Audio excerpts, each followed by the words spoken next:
What's up? Welcome to Tales Tomorrow. I'm Morrow, your storyteller for today, and with me have some more RPG horror stories. Speaking of RPG horror stories, if you ever want to see me cover RPG horror stories with my buddies, Mary and Micah, I do have playlists down in the description below where I make a bunch of videos with them, or have made with them. They've been busy as of late, so I wasn't able to make any kind of collaborations with them as of recent, but hopefully maybe sometime in the next couple weeks I'll be able to. If you're looking forward to that, let me know down in the comments below. I'm gonna get some RPG horror stories for today.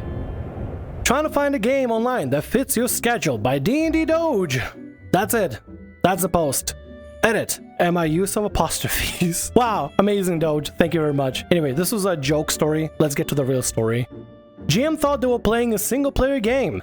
Some context. My friends, let's call her the designer, made in high school a TTRPG loosely based on the Fire Emblem series. Our GM, the Fates fan, for reasons I'll get into shortly, is also the designer's biggest fan, which has caused the latter to keep her around for much longer than was ever really warranted. I'm calling the Fates fan that because her biggest inspiration when designing maps was Fire Emblem Fates. For those of you who are not Fire Emblem fans, Fire Emblem Fates has a very gimmicky map design that was controversial among players. As things started out, they were fun. We all built our characters, mine, who I will call the Witch, being the most personally invested in the story, and the first few maps were easy enough for us to follow as players. As things progressed, however, a lot of the problems with the system, which had never been playtested beyond 4 levels, this campaign ended at level 13, became more apparent. A lot of characters fell behind, and others became increasingly over-specialized. Also, due to the Fates fans' GMing style, the maps became much too complicated for anyone to follow. The players hardly ever did anything. So, was the Fates fan solution to this to cut back on the complexity, make some quick patches so that the players could contribute more? No. And herein lies the problem. The Fates fan was also big into GMPCs. The Fates fan had a GMPC who was officially a tactician, so we'll call her the tactician. Once the players could follow the maps because they looked like the Undertale colored tiles puzzle. The tactician began calling the shots. Completely. No one else knew what to do, so she made all the decisions. Wait. So you have a map the player's supposed to be running around and playing on and stuff, and for whatever reason it's so complex to the point where you can't even know what you're supposed to go to, and you need an extra DMPC to tell you where specifically you should go. I feel like the problem is maybe turn down the map complexity. I mean, I don't know what kind of system exactly running, if it's some sort of a homebrew system, whatever. I'm assuming that you'd be able to navigate from point A to point B on a map, but how complex could it be to go from point A to point B? Do you have some sort of challenges and puzzles and mazes to follow along? Is that what it is? Do you have to go through the entire rigmarole in order to get from point A to point B? If that's the case, then I feel like you need to turn down the complexity. Make it easier to get from point A to point B. Getting from one place to the other should not be difficult at all. Seriously, it really should not be difficult. If that's your problem here in this situation, in this TTRPG, then that means the design is flawed. You need to go back to the drawing board, not to have a tactician be there to just direct people what they should be doing to get from point A to point B. On a related note, the tactician also heavily kept the plot on rails. She had a very insane idea as to how exactly to defeat the BBEG, who will now be called the Problem Dragon after this tweet, involving summoning another god. Fire Emblem is a game about the complexities of war and the multi-sided reasons for fighting in the Problem Dragon. If you kill the Problem Dragon, everything will be better for another 20 years. The Witch, being an anti-Thesis who was a subject of experiments to summon a god herself, was very opposed to this, but no one ever brokered any alternatives as to how to defeat the Problem Dragon outside. We should be able to just burn brush the guy if it comes down to it. More on that later. So basically, what you're telling me is the Problem Dragon in the situation is the big BBEG, is the big roadblock for the entire campaign. You kill the Problem Dragon, things calm down for a little bit, but then the Problem Dragon comes back again. I never played Fire Emblem. Actually, no, I do have one of them, the Three Houses game that I got forever ago. I never got to properly really play it much or really do anything with it. I really should though. I heard it's really fun and really good and has some really interesting characters, but I don't know too much about the Fire Emblem series in general, except it's like a strategy game, basically a turn-based strategy game. But if the only way to defeat the BBEG is just to rush him head first and just kill him really fast, kind of feels like that takes away a lot of complexity, but also the movement is complex. I don't know, honestly. This is a very confusing thing to put together, honestly. I'm trying to conceptualize in my brain, and it's difficult to conceptualize I think the problem here, honestly, is the system you're playing is flawed, and the people you're playing with, the GMs and stuff, they don't know what they're doing. Or they're doing too many things too much, basically. After a certain point, the Fates fan introduced a ton of allied NPCs, and we increasingly felt sidelined for 2 reasons. One is that these NPCs were as important or more as the PCs, and the other was just like the Fire Emblem proper, this series game is split into a player phase, ally phase, and enemy phase, rather than using initiative.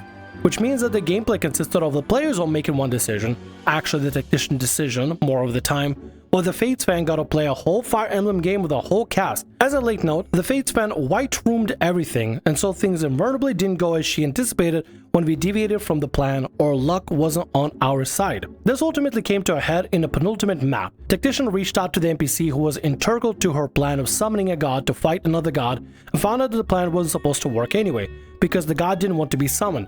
But we were going to do it anyway, because we never had any say in anything. The NPC then died, so we had to go into the final battle without divine aid. That's... I'm sorry, but that sounds stupid. We're gonna summon a god. The god doesn't want to be summoned. We're gonna do it anyway. Kill the NPC. Alright, we don't have a god to summon. Go fight. What?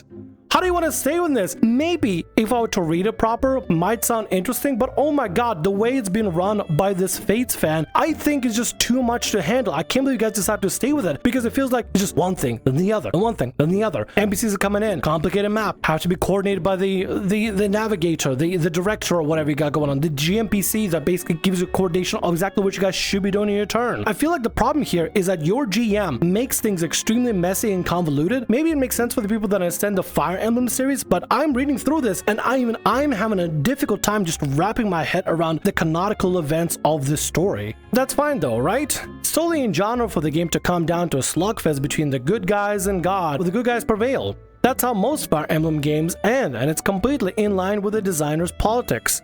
It even happened before in a previous campaign, which was canon to this one, and several characters based their entire philosophy on it being possible. The Fates fan even said the NPC's dying was her fault and that she was going to rework the final map to make it less of a punishment. Still felt like one. The Fates fan decided the problem dragon should be completely unstoppable by mortal hands.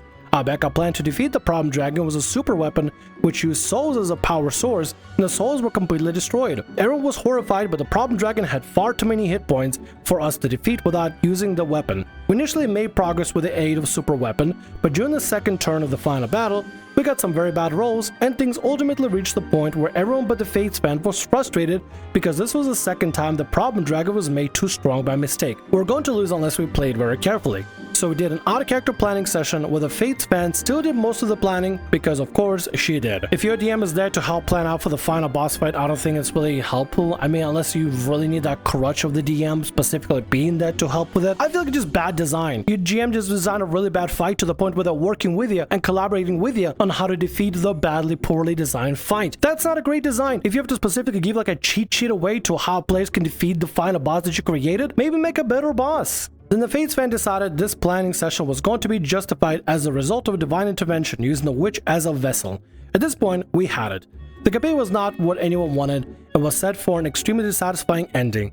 We got off ties with the Fates fan, also kicking her from a campaign she was in that we did during the break. She was focused entirely on herself and never did anything to ensure that other players had fun. Okay, well, kicking them out of a different campaign entirely just feel kind of bitter and stuff. I understand you guys are upset and everything, but like ultimately, players that are bad at GMs aren't always going to be bad as players. Some are, definitely a possibility, but just because they're really bad at this custom system and setting up the balance and stuff doesn't mean to take it out on them because, you know, maybe they'll find as a player. We decide, oh, you screwed me over in this other campaign, so I'm kicking you out of this campaign. Man, screw you. That kind of feels a little bit bitter on your end, and I hope you guys reconcile on that or even consider about it. I understand the game didn't work out and I fully get you guys, but you don't need to splash damage onto the DM continuously just because the game didn't work out. Anyway, that was a bit of a mess of a confusing storyline. I don't know if it's because the story's been told like really sloppily, but from what I understand, there was a custom system. The maps are supposed to be fairly easy to walk across, but there should be like ruins and barricades and stuff. So I'm assuming maybe whoever designed the map, the Fates fan, they designed a complicated map would make it extremely difficult to get from point A to point B to get anything done, to get the fights done or whatever, which was a problem on their end, I think. The system could be also at fault as well because it is a custom system, so maybe there was some sort of flaws with it, or maybe it was a combination of both the flawed system and a flawed GM that didn't know what the hell they were doing, or trying to make things way too complicated, trying to stuff like 100,000 different things into a thing that only needed 5 really, ultimately. But instead of fixing the issue, the GM basically decided to give you a DMPC that would just give you all the orders and commands on how to basically cheat the system directly, instead of, you know, designing some of the stuff and and pruning some of the things that really clearly needed to be removed in general. And ultimately, poorly planned DM plan out a poorly planned final boss, and instead of trying to retcon things and fix things, they just continued on with whatever they were doing, continuously, on and on, continuously, all the time. Ignore what my hand is doing, by the way. I just have like a weird hair in my ear. I'm just trying to get it out. It's always good to let your GM or DM know that if they're doing too much with this stuff, and ask them, hey, can we tone this down? Can we tone that down? Speak up ahead of time to the GM and specifically suggest them things that will make it better for everybody. Because listen, GMs should be aware of the flaws and should be trying to kind of improve on things, but feedback from players is crucial, so crucial and so important. If they don't take the feedback, probably best to cut your loss and say, listen, this is a little too much for me, I'm out, we just gotta do something else instead, or let's play a different system. Basically, I feel like you guys put a lot of your time and effort into working with this GM and this custom system, and it ultimately just became a unsatisfying mess at the end of the day. I'm sorry that happened, but wishing you the best of luck for the next time. Too much of a good thing. When playing an RPG, we all like getting stuff. Sometimes treasure and wondrous items are the reward or even goal of doing a particular thing. When I first started playing, I always dreamed of having characters with super cool gear or items that I could use creatively in a number of different ways. Most of the DMs around when I first started were extremely stingy about giving out magic items, and seemed to relish taking them away in one form or another. Okay, alright, hold on a second. I already have a problem with some of the GMs. If you give somebody a magic item, don't take it away, or give them something else to replace with it. Or if you have a problem with a magic item given that I feel like maybe was too powerful, too strong, set the player down and say, hey, listen, I might have given you maybe too much of an overpowered item. Can we maybe nerf it a little bit, or can I replace it with a different item that matches the challenge and the difficulty and the, how good it's supposed to be for you? There's nothing more lame than giving your player a magical item and then taking it away, like saying, no, you can't have it. I made the mistake of giving you the item, but it's your fault, so I'm taking it away anyway. That's just lame. So when I first started running games, I wanted to make sure that players had access to all the gear things that I always wanted as a player. In addition, to make sure that cool items made it in every loot pile, I used to spend hours designing really cool unique magic items to put in different places in my games. And generally, players really seem to like it. I got lots of really great compliments from players over the years about the cool style that they got, or what I let them do with it. Memorable gaming moments that they cherished. I was talking to one of my longtime players the other day that played in a game I ran during the time of 3.0 about cool sword they introduced in a recent game that was a copy of something I'd originally given to his character in the game many years ago. He actually did not remember it fondly. I wish I could have enjoyed that sword during the game. I was honestly puzzled because it was genuinely a really cool weapon that fits his character really well. I asked him why he didn't enjoy the weapon as much. I had no reason to retire the one I was using. He gave me an axe back when it was level 7 that worked so well with my character class that I had no motivation to use anything else, and it would happen all the time. I don't understand why you didn't notice that we stopped upgrading our equipment at around 10th level. So basically something you gave them back in the day, that cool new axe, was just not as good as a newer thing you gave them because it just didn't match with their class. See, that could definitely be a problem. If, let's say for example, your character is the kind of character that is written to have a great sword in a backstory, to be trained with a great sword in a backstory, loves using great swords, loves the idea of being a guy with a big great sword on the back, and the DM is like, I want to give you a real cool magical item, an axe with +2 damage and extra fire damage on top of that. Yeah, that kind of be a little bit deflating for me as a player, because like I could use this great axe, sure, but I love my character being with a great sword, with a big busted sword like Cloud or something, or like a Dark Knight class from Final Fantasy 14, a giant sword, big swinging, big dick damage, that sort of thing. On one hand, yeah, cool new magic item is awesome and everything, but you also really gotta understand what the player is all about and try to give them something that they'll actually use if you want it to be something story specific. Like, let's say for example, I have a player that's playing a fighter shifter gunslinger subclass, and they want to be able to use guns. They have a fantasy of being able to shoot cool guns and maybe eventually be able to make their own gun. So the one thing I'm not gonna give them? A sword. I could give them the coolest sword in the world, the best sword ever, the sword that would be really good for their class and everything. But at the end of the day, they want to have a gun. They want to be able to do shooty pew pew bang bang, be able to shoot with really cool guns and stuff. And I want to be able to give them that fantasy because they deserve to have that fantasy overall. They deserve to enjoy that fantasy as they're playing through the character. But if I suddenly start giving them something that they're not building the character around, let's say for example giving somebody like the best heavy armor possible, but they don't want to play with heavy armor, they want to play with light armor and have a dexterity build and stuff so they can be really good at stealth and stuff, then it kind of takes away a lot of the stuff from the character fantasy. Understanding what your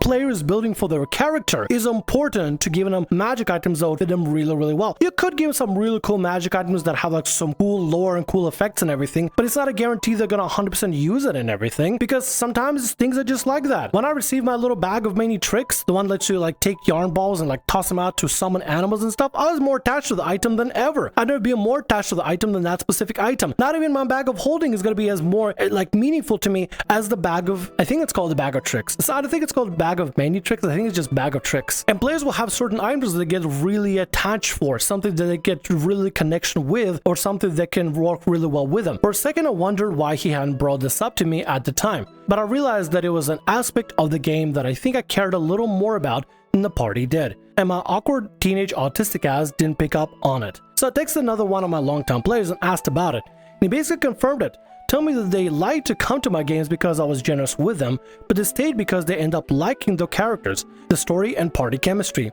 I asked one of my current players what she thought about it. She said she was afraid of selling some of them in town because she knew I worked really hard to come up with them, but she did admit that there were about 12 items in the inventory that she was never going to use.